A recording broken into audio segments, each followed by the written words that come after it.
Welcome to another JournalNow.com high school football video. My name is Joe Serrera, and I'm joined today by Mount Tabor Spartans head coach Tiesuan Brown. Coach Brown, thank you so much for joining us. Thank you for having me, Tim. Your Spartans are 4-1 in the Central Piedmont Conference, 7-1 overall.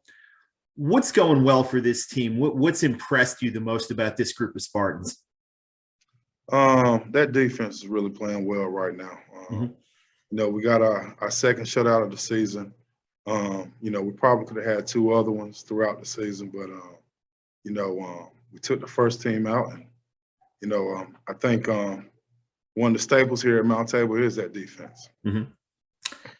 What do you still need to see improvement on as you head toward the playoffs and obviously into a huge game this week? Well, our offense changed a little bit, and so we want to kind of get a good mix of pass and run with our offense.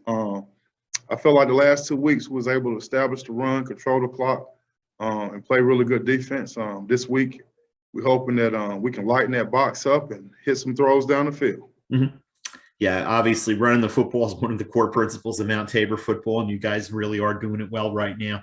You talk about this week's game, Reagan coming to Bob Sapp Field, basically to decide, as you said Friday night, second place in the conference and home game in the playoffs. What do you see from this Reagan team as you prepare for them? Reagan is very balanced on offense, and they don't turn the ball over. They don't have a lot of negative plays. They're not going to beat themselves on the offensive side of the ball. Defense, they're very scrappy. They're giving up some points this season, but, they give their offense a chance to win each game. They made some changes, the Raiders, in recent weeks. New quarterback, new kind of featured back, both freshmen. Do those changes make it harder for you to prepare for them when you don't have maybe quite as much film or video to watch on those guys? Not really. I think they've been playing the last 3 weeks. That's all we really need to see.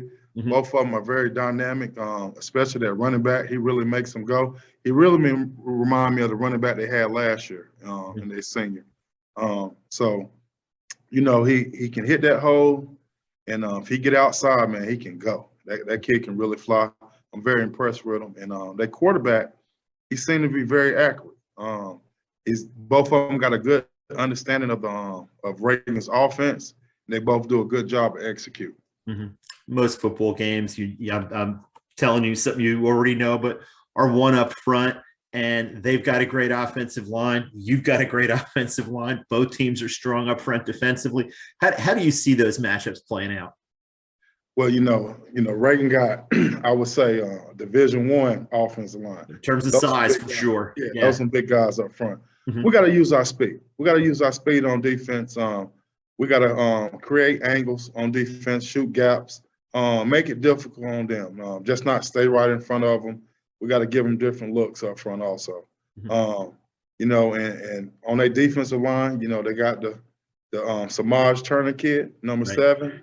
He's a great football player. You got to know where he is at all times and get a hat on him, if not two. So, it is going to come down to the trenches. But I think special teams and field position going to be big in this game. Should be a great matchup. Anyone who wants to see a great game in Forsyth County on Friday night, Bob Sapp Field is the place to be for your Spartans against the Reagan Raiders. Coach Brown, thank you so much for joining us again this week. We wish you luck in that game and going forward. Thank you, Joe. Thank you for having me, man.